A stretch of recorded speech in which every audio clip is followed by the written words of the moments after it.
اعوذ باللہ من الشیطان الرجیم، بسم اللہ الرحمن الرحیم۔ ناظرین کرام، السلام علیکم ورحمۃ اللہ وبرکاتہ۔ آپ تمام کا استقبال کرتا ہوں بے حد خاص پروگرام ذکر و فکر میں۔ ایک ایسا موضوع لے کر حاضر ہوں، یقیناً اس موضوع کے بارے میں جتنا بات کی جائے بہت کم ہے، اور زیادہ تر یہ بھی کنفیوژن رہتی ہے کہ یہ رزق کہاں سے ملے گا، رزق کیسے حاصل کیا جائے۔ رزق کے لیے انسان نہ جانے کیا کیا کوششیں کرتا ہے، کتنا ہاتھ پیر مارتا ہے، ایک جگہ سے دوسری جگہ جاتا ہے، 24 گھنٹے میں 8 گھنٹہ 10 گھنٹہ 12 گھنٹہ کڑی محنت کرتا ہے رزق حاصل کرنے کے لیے۔ ایسا نہیں کہ صرف اللہ کے بنائی ہوئی مخلوق میں سے انسان ہی رزق حاصل کرتا ہے یا اسے ملتا ہے، بلکہ اللہ تعالیٰ کی تمام مخلوقات رزق حاصل کرتی ہیں یا ان تک رزق پہنچ رہا ہے۔ سوال یہ ہے کہ رزق آخر ہوتا کیا ہے، اور کیا رزق جو پہنچ رہا ہے وہ کہیں سے آ رہا ہے، کسی نے اس کی ذمہ داری لی ہوئی ہے۔ اسی موضوع کے حوالے سے آج کے پروگرام میں گفتگو کریں گے، اور ہمارے ذریعے پوچھے جانے والے سوالوں کا جواب دینے کے لیے موجود ہیں عالی جناب مولانا غلام عباس صاحب قبلہ۔ آئیے اس پروگرام میں ان کا خیر مقدم کرتے ہیں۔ السلام علیکم مولانا صاحب۔ وعلیکم السلام ورحمۃ اللہ وبرکاتہ۔ کیسے ہیں آپ؟ خیریت سے ہیں؟ جی اللہ کا شکر ہے۔ مولانا صاحب، رزق کے لیے لوگ دعا بھی کہتے ہوں گے کہ مولانا صاحب رزق کے لیے دعا کریے کہ برکت ہو یا رزق ہمیں ملے۔ سب سے پہلے میں چاہتا ہوں کہ تھوڑا سا رزق بتا دیں کہ آخر کیا چیز ہوتی ہے۔ اعوذ باللہ من الشیطان الرجیم، بسم اللہ الرحمن الرحیم، الحمد لأہلہ والصلاۃ علی اہلہا۔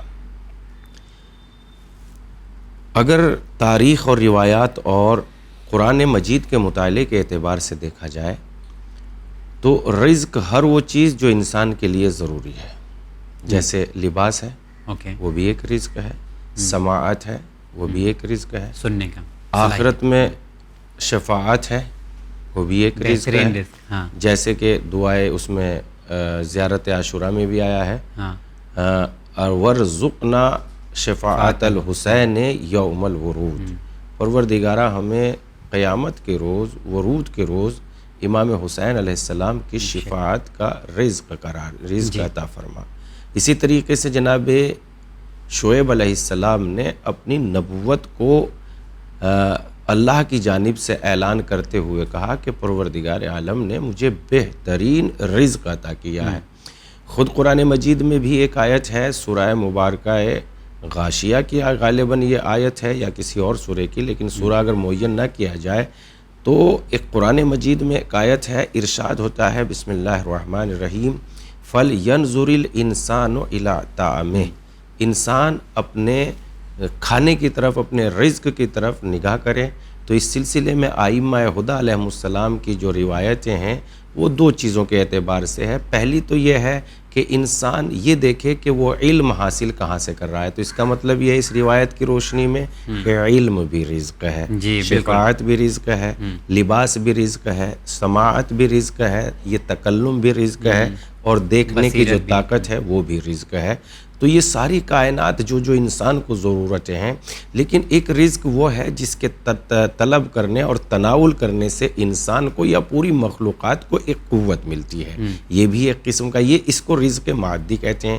رزق کی دو قسمیں کر سکتے ہیں آپ، ایک رزق روحانی اور ایک رزق مادی۔ رزق روحانی وہ ہے جس کو مثلا جس سے تمہاری روح کو تقویت ملتی ہے، جیسے آپ نے ایک اپاہج کی مدد کر دی چلتے چلتے، تو آپ کے بدن کو کوئی خوشی نہیں ملے گی، بلکہ آپ کی روح کو پختگی اور ایک طاقت ملتی ہے، اور روح کی طاقت سکون بھی میرے خیال سے سکون بھی ملتی ہے، کیونکہ سکون اسی لیے سکون بھی ایک رزق ہے۔ سکون جیسا کہ قرآن مجید میں ارشاد ہوتا ہے، سورہ مبارکہ فتح میں آیت ہے کہ ارشاد ہوتا ہے وَهُوَ الَّذِي أَنزَلَ السَّكِينَةَ فِي قُلُوبِ الْمُؤْمِنِينَ، وہ خدا وہ ہے جس نے صاحبان ایمان کے دلوں میں یعنی سکون پیدا کر دیا۔ تو جب دل اطمینان ہوتے ہیں تو اس کے ذریعے سے یعنی اللہ سکون پائے، تو یہ بھی ایک طرح کا رزق ہے۔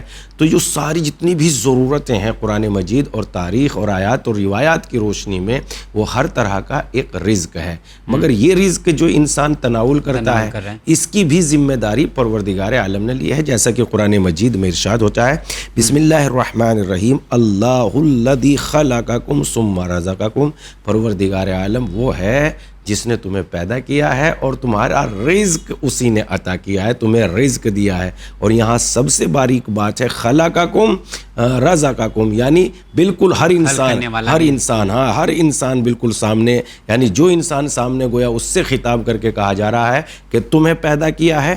اور پھر اب اس آیت سے ایک فائدہ اٹھاتے ہیں کہ جس مخلوق کو بھی خدا نے پیدا کیا ہے اس کو اس کی ضرورتوں کے مطابق رزق دیا ہے. مطلب یہاں انسان کا تو سمجھ میں آ جاتا ہے کہ چلیے انسان رزق حاصل کر رہے, تو کیا ہر مخلوق جو اللہ تعالیٰ نے خلق کیا ہے اس تک جو ہے رزق پہنچانا اللہ تعالیٰ کی ذمہ داری ہے؟ ٹھیک ہے, جو جانور بھی ہیں, چرند پرند یہ سب بھی ہیں, پہنچانے کی ذمہ داری ہے. لیکن انسانوں کے ساتھ ایک بڑی پرابلم ہے, کیونکہ جانور کو تو سمجھ میں آ جاتا ہے کہ وہ چل پھر کے اپنا کھا لیے, کچھ مل گیا. انسانوں کے ساتھ ایک دقت یہ ہوتی ہے کہ انسان کے پاس تھوڑا عقل بھی ہے, اشرف المخلوقات ہے, تو وہ سوچتا ہے کہ جو رزق ہم حاصل کر رہے ہیں وہ ہمارے ہاتھوں کی طاقت, ہمارے پیروں کی قوت کی وجہ سے ہے. تو جہاں ہم اپنے ہاتھ پیر کا استعمال کر کے, اپنے دماغ کا استعمال کر کے رزق حاصل کریں, تو یہ رزق اللہ تعالیٰ کی طرف سے کیسے ہوا؟ کیونکہ جانوروں کو تو ڈائریکٹ مل رہا ہے, کچھ چیزیں سمجھ میں آ رہی ہیں کہ مطلب وہاں پہ پیسے کا سسٹم بھی نہیں ہے, لیکن انسانوں کے اندر تو یہ ہے کہ آپ کماؤ اور کھاؤ. چشم. سب سے پہلی بات یہ ہے کہ انسان کو یہ عقل کی طاقت یا ہاتھ پیروں کی طاقت یا یہ شعور کی طاقت کس نے دی ہے؟ بالکل سامنے کی بات ہے. بے شک جس نے یہ طاقت عطا کی ہے وہی تو اس کو, اچھا پھر اگر ٹھیک ہے انسان کو طاقت عطا کر دیتا, مثلا تلاش کی طاقت دے دیتا, بدن میں پیاس کی قوت دے دیتا, مگر خارج میں یعنی اس جہان میں پانی نہ ہوتا بدن. یہ سوال صحیح ہے, معافی چاہتا ہوں کیونکہ لوگ اکثر ایسے اس طرح کے ذہن میں سوال آتے ہیں, آپ لوگوں کے سامنے سوال آتے ہوں گے, یقیناً ہمارے سامنے بھی آتے ہیں. جیسا کہ قارون نے یہی کہا تھا, جناب موسیٰ نے جب زکوٰۃ طلب کی کہ اس مال میں سے زکوٰۃ دے دو, تو قارون نے یہی کہا تھا کیسے زکوٰۃ دے دو, یہ تو میری محنت ہے اور میرے علم کی محنت ہے, جبکہ وہ بھول گیا تھا کہ سب کچھ اس کو اللہ نے عطا کیا. جیسا کہ قرآن مجید میں بھی ارشاد ہوتا ہے یا ایھا الناس انتم الفقراء, اے لوگو تم سب کے سب فقیر ہو, اللہ غنی, اور اللہ ہی غنی ہے. اس لیے کیوں جو بھی لوگ ہیں, ہر چیز میں انسان یا مخلوق, جو بھی مخلوق ہے وہ محتاج ہے. مثلا اگر وہ اپنے ہاتھوں سے جو ہے محنت کر کے رزق کما رہا ہے تو ہاتھ دینے والا کون ہے؟ اگر وہ اپنے علم کے ذریعے سے محنت کر کے جو ہے علم حاصل کر رہا ہے تو قرآن مجید میں جو ہے اعلان ہوتا ہے واللہ اخرجکم من بطون امہاتکم لا تعلمون شیئا, اے لوگو جب ہم نے انسان واللہ اخرجکم, جب اللہ نے تمہیں نکالا, کہاں واللہ اخرجکم من بطون امہاتکم, تمہاری ماؤں کے شکم سے جب خداوند عالم نے تمہیں نکالا, واللہ اخرجکم من بطون امہاتکم لا تعلمون شیئا, تو تم کوئی چیز نہیں جانتے تھے.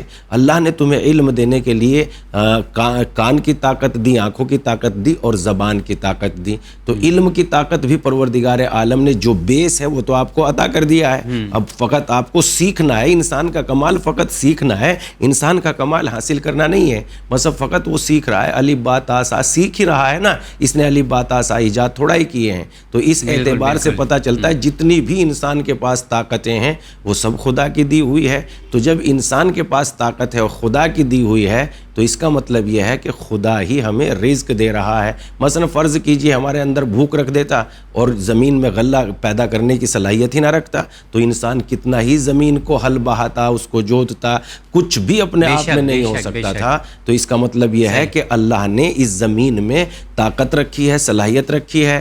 مثلا اوپر بادلوں کو خلق کیا ہے, وہ سیراب کرتے ہیں زمینوں کو, سمندر کا پانی اٹھا کے زمینوں کو سیراب کرتے ہیں. پورا ایک نظام ہے جو کائنات میں ایک رزق کو پروان چڑھا رہا ہے. مثلا جیسے آپ دیکھیے کہ ساحلی علاقوں میں آپ تعجب کریں گے جب قرآن مجید میں تفسیر کو آپ پائیں گے تو دیکھیں گے.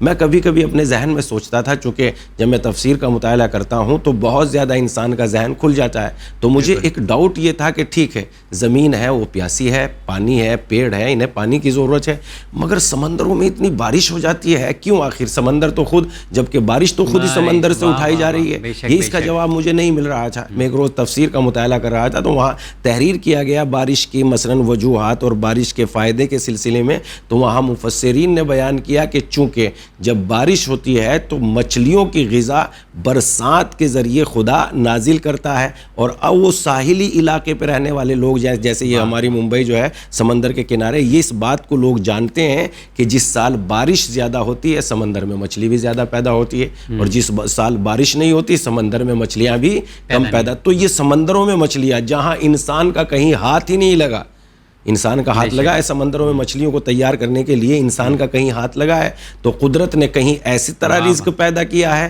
جہاں انسان کا ہاتھ لگا ہے، اور کہیں ایسا رزق پیدا کیا ہے جہاں انسان کا ہاتھ نہیں لگا ہے۔ اب انسان کہے کہ میں مچھلی کھا رہا ہوں، یہ میری محنتوں کی دلیل ہے۔ کہاں سے آپ کی محنتوں کی دلیل ہے؟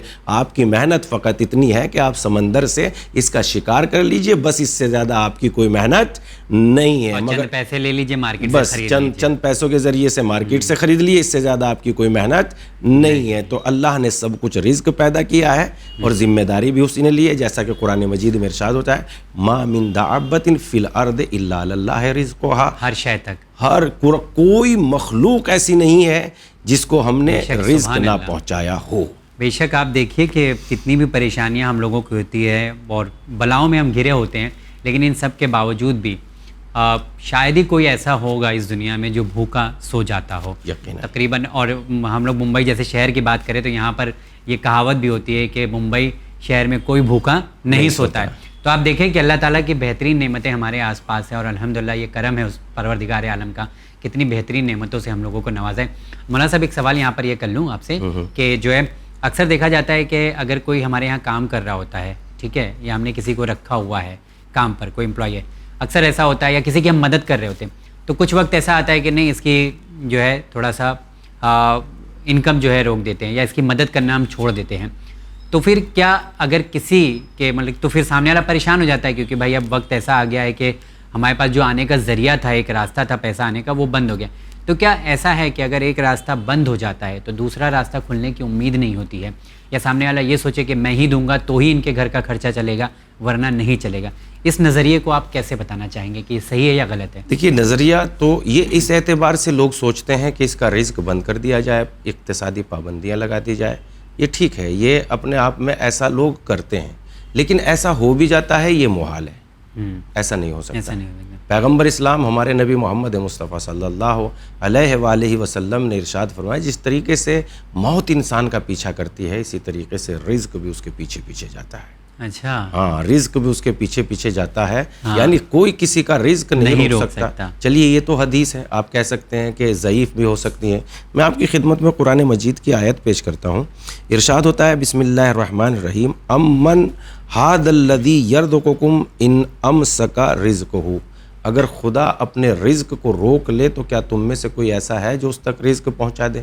یعنی یہ دلیل ہے اس بات کی کہ خدا اپنے رزق کو نہیں روکتا، بالکل نہیں، اپنے رزق کو نہیں روکتا، اور خدا اس تک رزق پہنچاتا ہی پہنچاتا ہے، تو کوئی کسی کا رزق نہیں روک سکتا۔ یہ سوچ ہی غلط ہے، بالکل یہ سوچ ہی غلط ہے۔ لیکن کبھی کبھی ایسا ہوتا ہے کہ انسان کو یہ دیکھتے ہوئے کہ یہ بہت تیز جا رہا ہے، اس کے پروں کو جو ہے کچل دیا جائے، کاٹ دیا جائے، یہ کبھی کبھی سوچ آتی ہے، لیکن یہ چیز بھی نعمت ہے، یہ چیز بالکل نعمت ہے۔ آپ ایک اس حدیث پہ غور کیجئے، نہج البلاغہ میں 3 حصے ہیں، خطبات، مکتوبات اور کلمات قصار۔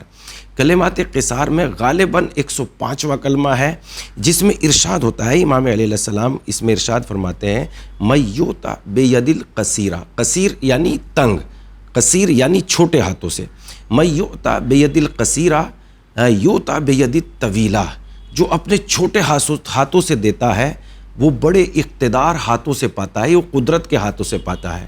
اور ایک جگہ نہج البلاغہ میں اس کے برخلاف یہ ارشاد ہوتا ہے اگر تم نے اپنے مختصر اور چھوٹے ہاتھوں کو روک لیا تو قدرت کے تمہاری طرف سے بڑے ہاتھ رک جائیں گے۔ یعنی پتہ چلا کہ اگر تم نے اپنے مجبور ہاتھوں کو روک لیا، مثلا ہمارے ہاتھ مجبور ہی تو ہیں، ہمارے ہاتھوں میں کیا ہو سکتا ہے، کیا کر سکتے ہیں آپ اپنے ہاتھوں سے، کیا دے سکتے ہیں؟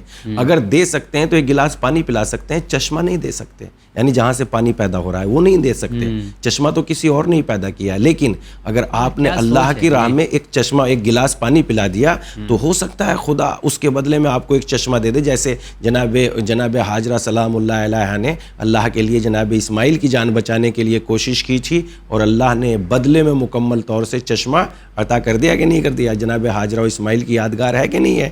تو تم اپنے اگر مختصر ہاتھوں کو روک لوگے تو قدرت کے بڑے ہاتھ تمہاری طرف سے رک جائیں گے، لیکن اگر تم اپنے کمزور ہاتھوں سے کسی کو کچھ دے دو گے تو قدرت کے با اقتدار ہاتھ تمہاری طرف بڑھ جائیں گے۔ تو کوئی دقت والی بات نہیں ہے کہ اگر کوئی جو ہے رزق کو روکتا ہے، رزق کو کوئی بھی نہیں روک سکتا، جو خدا یوسف کے لیے کنویں کی گہرائیوں میں رزق پہنچانے کی قدرت رکھتا ہے، اس طریقے کا عقیدہ رکھنے والے لوگ بالکل بھی پریشان نہیں ہوتے کہ یہ رزق رک گیا تو کیا ہوگا، یہ رزق رک گیا. تھوڑا سا صبر، یقین کی منزل ہونا چاہیے، تھوڑا سا صبر کیجئے، پھر دیکھیے اللہ کی جانب سے کیا کیا نعمتیں آتی ہیں. اور جو یہ سوچتا ہے کہ مطلب میں بہت طاقتور ہوں یا میرے ذریعے لوگوں کا خرچہ چل رہا ہے، تو بالکل یہ سوچنا بھی بالکل سوچ غلط ہے. کسی کے ذریعے کوئی لوگوں کا خرچ نہیں چل رہا، کسی کے ذریعے. اگر گھر میں ہر ایک فرد ہے تو اس فرد تک رزق پہنچانے کی ذمہ داری پروردگار عالم کی ہے. جناب کیا اگر ہمارے ذریعے پہنچ رہا ہے تو ہمیں خوش ہونا چاہیے، مطلب ایسا ہے. امام علی علیہ الصلوۃ والسلام نے ایک جگہ ارشاد ذریعہ بنایا، ارشاد فرمایا، ایک جگہ ارشاد فرمایا، امام نے نہج البلاغہ میں موجود ہے کہ اس طریقے سے امام کا قول ہے کہ اگر تم جو ہے کسی کے ذریعے، مثلا امام نے ایسے فرمایا، پروردگارا مجھے میرے ذکر سے نکال کے اپنے ذکر میں داخل کر دے، مجھے میرے ذکر سے نکال کے اپنے ذکر میں داخل کر دے. اس کی وضاحت میں جب ہم جاتے ہیں تو سامنے یہ بات آتی ہے کہ انسان سے اگر کچھ نیکیاں وہ لے لیتا ہے مالک، تو انسان یہ سمجھتا ہے یہ میں نے کی ہے، تو یہ انسان کی چھوٹے پن کی دلیل ہے. لیکن اگر وہ یہ کہ مثلا میں نے جو ہے یہ کر دیا، اس کو رزق دے دیا، اس کو کپڑے پہنا دیے، اس کی مدد کر دی، اس کو یتیم کو کھانا کھلا دیا، اسکول بنا دیے، بیواؤں کے سلسلے میں بڑا مددگار ثابت ہوا، تو امام فرماتے ہیں کہ مولا پروردگارا، یعنی اس میں کہاں ہوں؟ اس میں تو ہر جگہ میں ہی میں ہوں، اس میں تو کہاں ہے؟ اگر مجھے شعور ہوتا، جب کہ میں جانتا ہوں میرے پاس اپنا کچھ بھی نہیں ہے، تیری دی ہوئی نعمتیں ہیں، تو مجھے یہ کہنا چاہیے تھا پروردگارا یہ تیرا احسان ہے کہ تو نے اپنا کام میرے کمزور ہاتھوں سے لے لیا ہے. آپ نے وہ جملہ کہا تھا کہ میں چاہتا ہوں امام علی علیہ السلام کیا، یہی ایک پروردگار عالم مثلا مجھے میرے ذکر سے نکال کے اپنے ذکر میں داخل کر دے، مجھے میرے ذکر سے نکال کے اپنے ذکر میں داخل کر لے. یہ ایک بڑی اچھی چیز آپ نے بتائی ہے. اور اکثر ایسا ہوتا ہے کہ ہم کچھ بھی کرتے ہیں تو ایسا لگتا ہے کہ ہم ہی ہم ہوں چاروں طرف، فضاؤں میں ہمارا نام ہو، آواز گونجتی ہو، نعرے لوگ ہمارے لگا رہے ہوں. بہرحال یہ سماج ہے، سماج میں آپ بھی رہتے ہیں اور آپ بھی مشاہدہ کرتے رہتے ہیں. ہر چیز یہاں پر بتانے کی اتنی زیادہ ضرورت نہیں ہے.